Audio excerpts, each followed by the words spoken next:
Harley Davidson is bleeding cash. The CEO is panicking, and America's most iconic motorcycle brand is headed straight for the edge. Loyal riders turning their backs, and the leadership frozen, confused, and completely out of touch.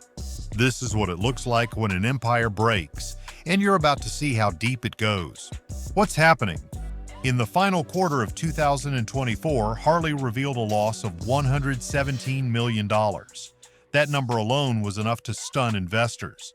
But what made it even more catastrophic was the context. Just 1 year earlier, Harley had posted a $26 million profit. In a single year, Harley Davidson flipped from being a profitable icon to hemorrhaging cash at an unsustainable rate. Wall Street didn't just flinch, it panicked. Shares plummeted below $30, wiping out billions in shareholder value. Investors who had clung to the belief that Harley could weather modern market storms were suddenly left holding a collapsing legacy stock. But this wasn't just about a bad earnings report. Harley's financial collapse was a long time coming.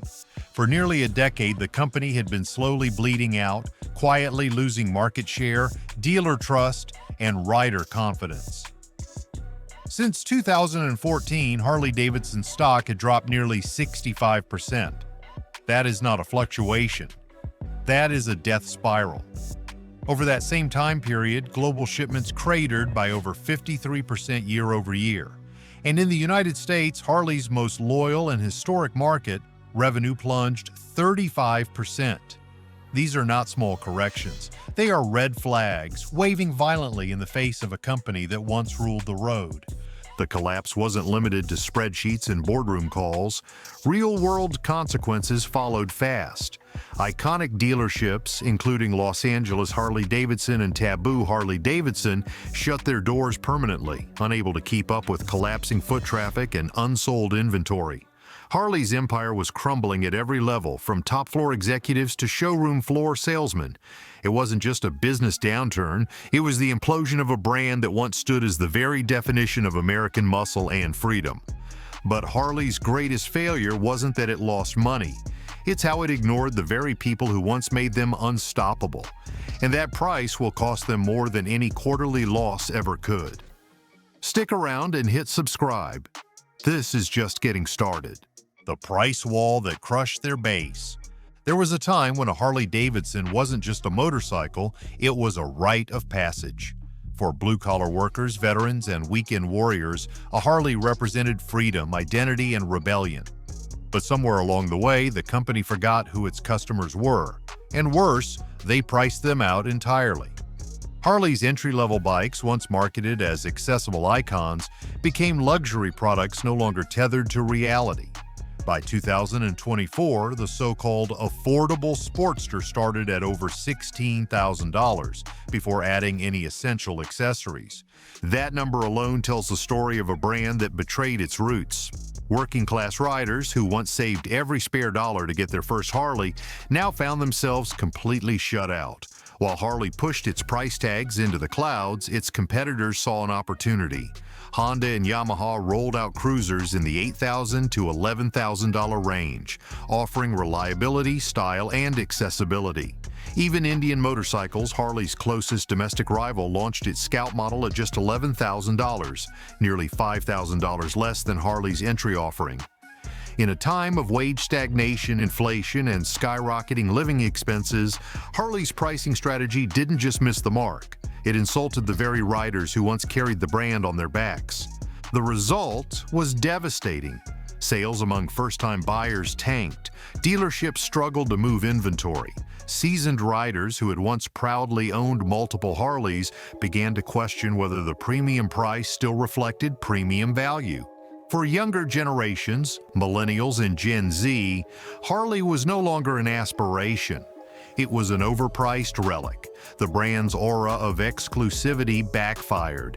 Instead of elevating Harley to new heights, the pricing model trapped it in a shrinking niche. But Harley's problem wasn't just about affordability, it was about what riders actually got for that hefty price tag. And that's where the next chapter of disaster unfolds. Warranty wars and the quality backlash. If spending over $16,000 on a motorcycle sounds steep, imagine spending $30,000. only to have the bike break down in under 30 days. That nightmare became reality for a shocking number of Harley Davidson customers in recent years, and when they turned to the company for help, what they found was not support, but silence. Reports of mechanical failures, electronic malfunctions, and cosmetic defects began flooding forums, social media, and even the Better Business Bureau. Cracked welds, failing fuel gauges, and peeling paint became recurring complaints on brand new motorcycles. This was not a coincidence. Service departments at dealerships across the country began seeing increased rates of new bike repairs. Riders brought in their bikes just weeks after purchase, some even the same week. The frustration wasn't just about the quality, it was about the response.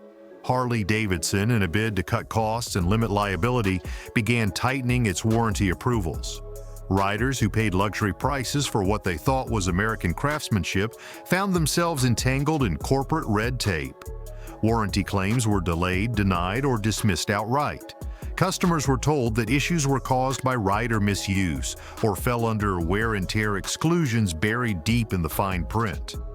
It was the kind of stonewalling you expect from fly-by-night manufacturers, not from a legendary brand with over 100 years of history. And it didn't stop there. Dealership employees, under pressure to meet quotas, often failed to provide meaningful support. Many riders reported that staff were poorly trained on the very bikes they were selling. Others were told to call corporate, only to be bounced between departments and left without resolution. Online, the backlash erupted. YouTube channels, Reddit threads, and Facebook groups became flooded with horror stories and visual proof. Photos of broken components, videos of engine failures, screenshots of ignored emails. At a time when consumer trust is everything, Harley Davidson had created a PR disaster of its own making. But as bad as that was, it all stemmed from something deeper. Harley no longer remembered who it was building motorcycles for. From outlaws to office parks, Harley Davidson was not built in a boardroom, it was forged on the open road. For decades, Harley represented the rebel, the outlaw, the blue-collar fighter who refused to conform. It was a brand built by veterans, mechanics, and everyday Americans who found freedom in two wheels and a roaring V-twin engine. But today, that Harley is gone. What replaced it is a corporate shell chasing quarterly earnings and investor sentiment. The shift began subtly. When Harley went public in the 1980s, it gained access to capital, but it also gained a leash. Shareholders began replacing riders as the primary voices in Harley's decision-making. Slowly, the brand's marketing transformed. Gone were the gritty, leather-clad outlaws tearing across desert highways. In their place were polished lifestyle ads showcasing sanitized riders on expensive-looking machines. Harley no longer wanted to be a symbol of rebellion. It wanted to be a luxury brand. It wasn't about freedom, it was about status. That cultural pivot may have pleased Wall Street, but it devastated Harley's core audience.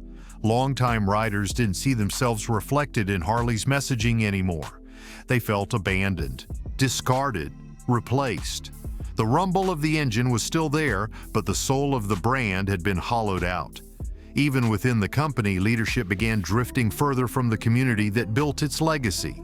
Executives with no riding experience were calling the shots. Consultants with fashion degrees were designing apparel. Marketing teams were more interested in social trends than biker rallies. But this was only the beginning. Outside its gates, a new threat was rising, one that Harley never saw coming until it was too late. The EV that killed the Rumble. Harley Davidson thought they were launching the future. Instead, they accidentally buried their past. When the company introduced the Livewire, their first fully electric motorcycle, they believed it would revitalize the brand, attract a younger, eco-conscious crowd, and prove that Harley could compete with Tesla-style innovation. What they failed to understand was something much more dangerous. The very act of creating the Livewire was a rejection of everything that made Harley iconic in the first place. The Livewire was sleek, silent, and surgically engineered.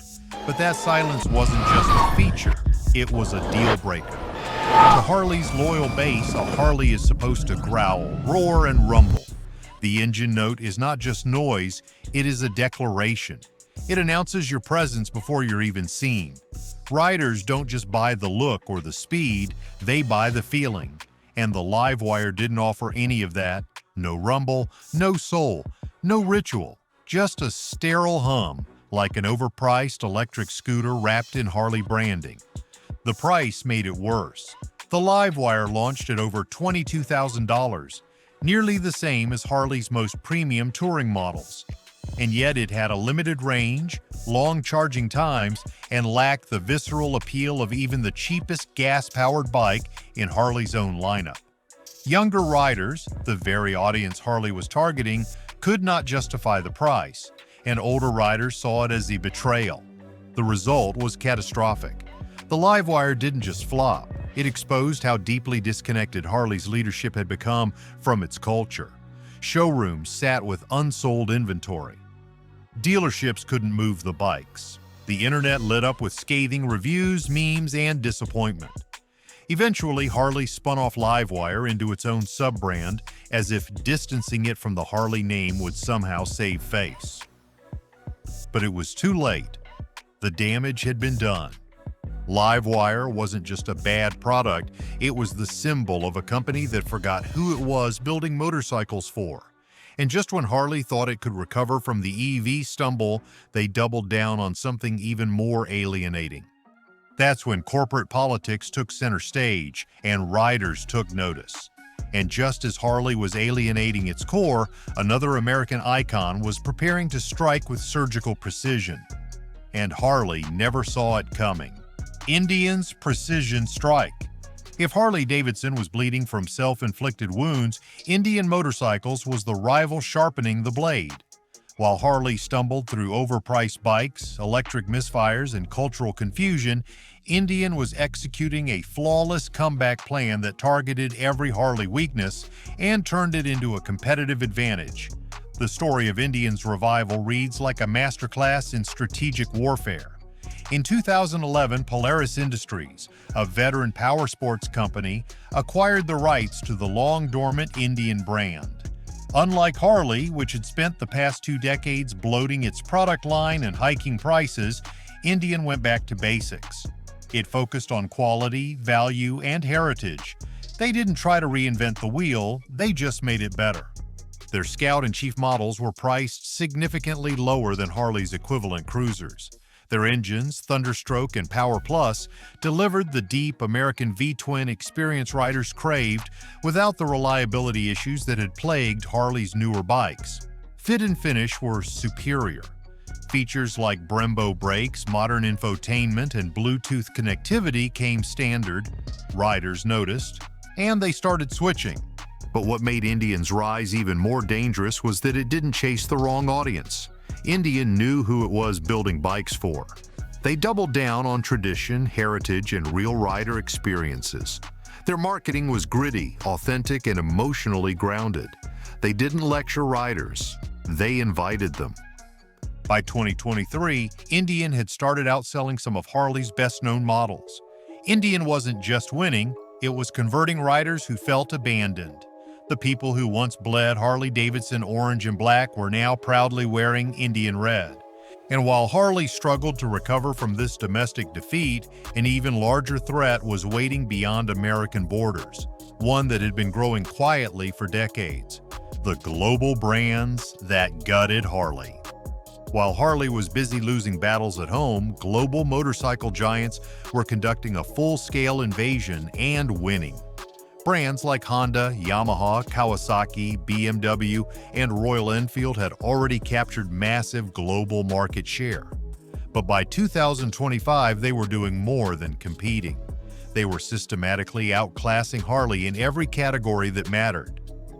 The problem started with pricing. Japanese manufacturers like Honda and Yamaha offered cruisers, tourers, and beginner-friendly bikes at half the price of Harley's so-called entry-level models. Bikes like the Honda Rebel and Yamaha Bolt were cheaper, more reliable, and often more stylish than anything Harley offered in the same segment. But it wasn't just about affordability. These brands understood rider needs on a global scale. BMW's R18 Cruiser offered premium features with German engineering. Royal Enfield's Interceptor 650 became a cult favorite, delivering classic style with modern performance for under $7,000. Kawasaki's Vulcan series delivered V-twin thrills without the Harley maintenance headaches. And the real dagger? These brands didn't just sell bikes, they built ecosystems. From factory-backed training programs to robust service networks, they made owning and riding affordable and reliable. Harley, meanwhile, was struggling to even keep its dealership lights on. Outside North America, Harley was becoming irrelevant. In Asia, Harley never had the pricing power or production scale to compete. In Europe, emissions regulations and urban shifts pushed riders toward more agile, tech-friendly machines. And globally, the Harley name became more of a novelty than a necessity. Harley Davidson's crisis is not just about falling stock prices or corporate mismanagement, it is unraveling at the ground level. The dealership death spiral. Across the United States, local Harley dealerships are shutting their doors in record numbers.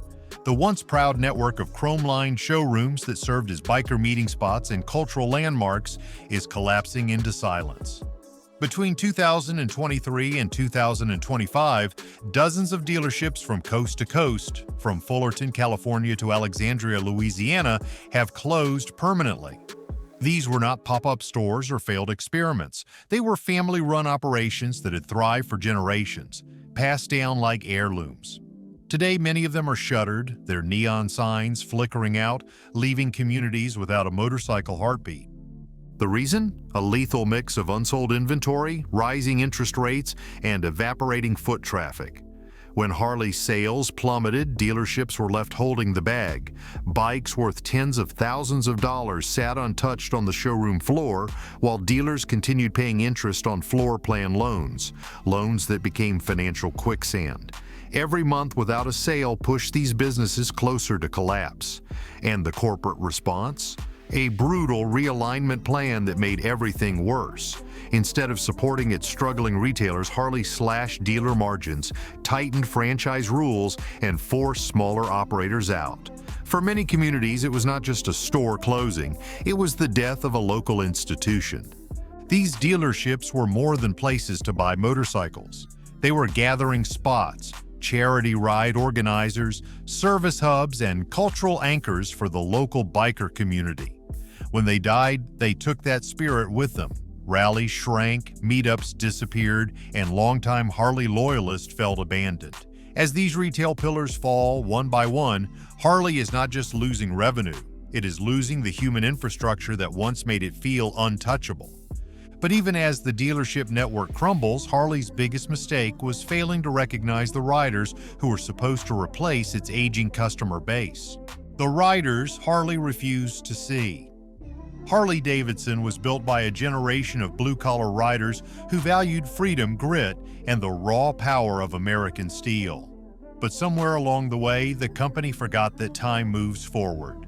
While Harley doubled down on baby boomers and older Gen Xers offering the same heavy cruisers year after year, a younger generation of riders was quietly walking away.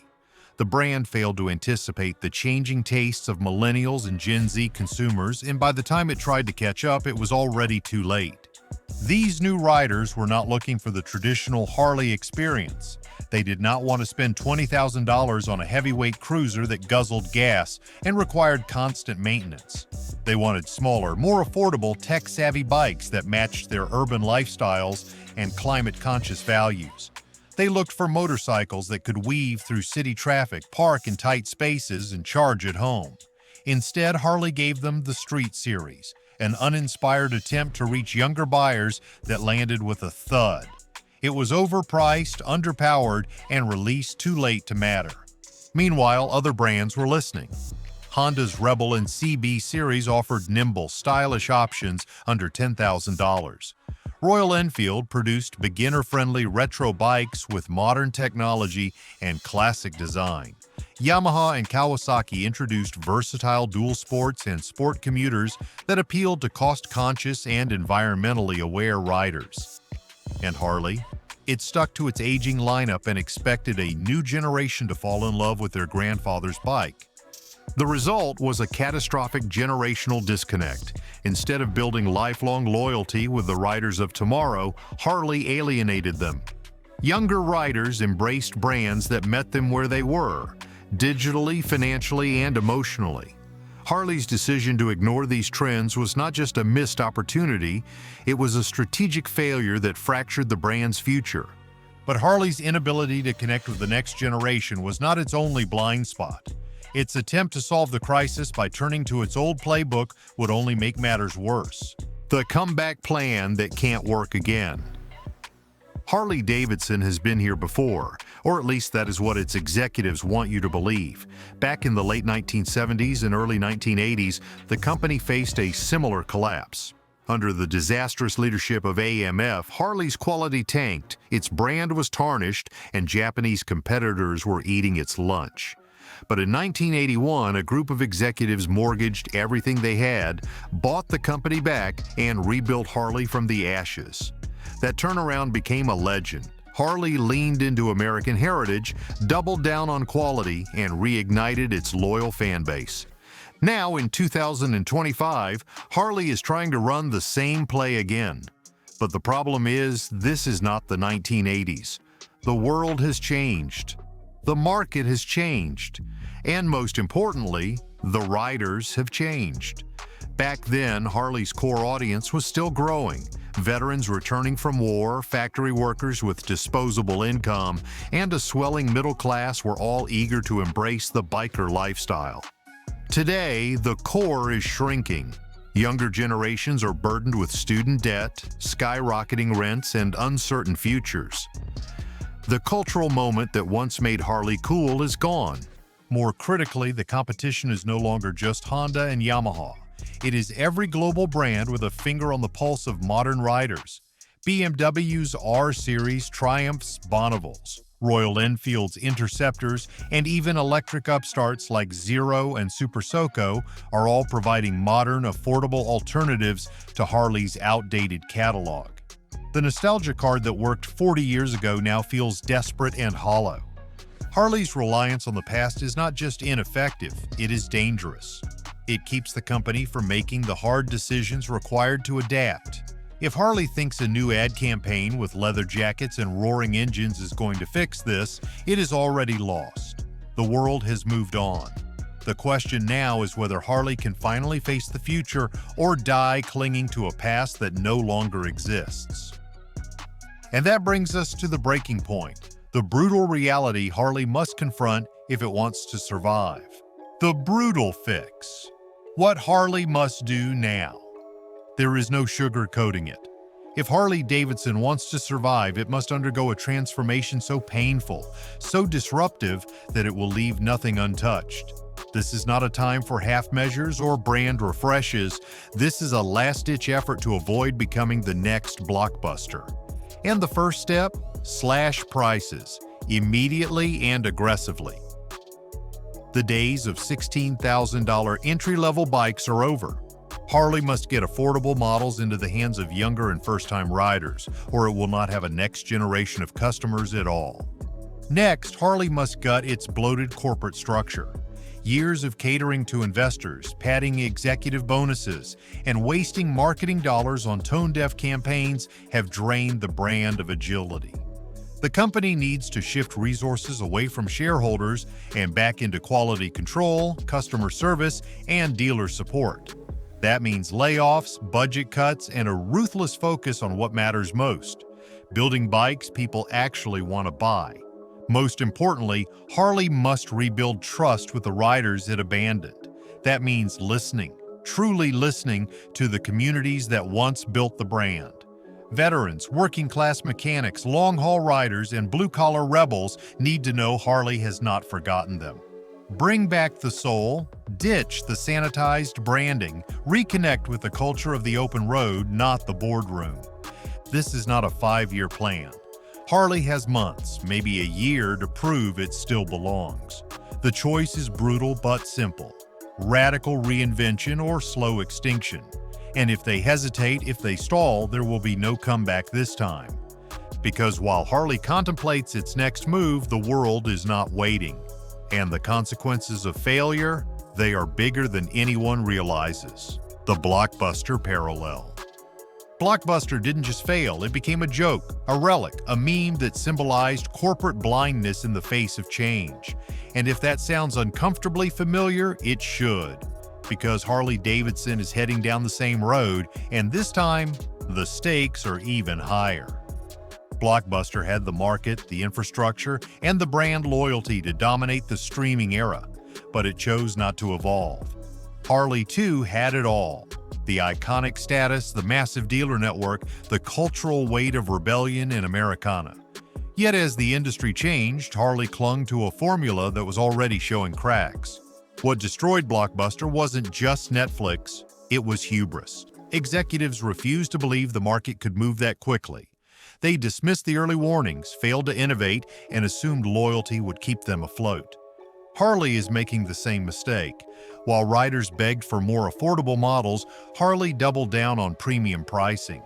While younger consumers wanted lightweight, practical motorcycles, Harley kept pushing oversized cruisers. And when early signs showed Livewire was not resonating with the core base, leadership didn't pivot. They doubled down. That is exactly what Blockbuster did when it tried to pivot to in-store rentals and late fee forgiveness, long after the damage was done. What makes this comparison more haunting is how symbolic both brands were. Blockbuster wasn't just a video store. It was part of American childhood. Harley is not just a motorcycle company. It is stitched into the fabric of American identity. And yet, the playbook is repeating itself.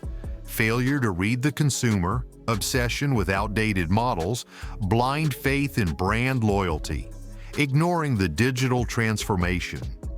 Sound familiar? The difference is that when Blockbuster collapsed, it was replaced. Streaming took over. Something new emerged. But if Harley dies, there may not be anything to replace it. No other company can carry the myth of the open road, the rebel, the weekend warrior quite like Harley. That vacuum won't be filled by Indian, Royal Enfield, or Honda. It will simply remain a void. And just like that, Harley could become the next Blockbuster.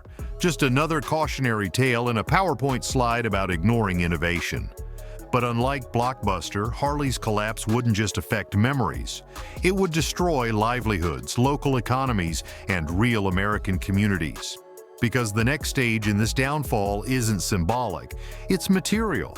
Just as Blockbuster's empty buildings became ghost shells of a bygone era, the collapse of Harley would leave behind more than nostalgia. Because the jobs lost will not just be economic, they will be emotional. And the question now is, will anyone hear the warning before it's too late? What are your thoughts on this? Let me know in the comment below.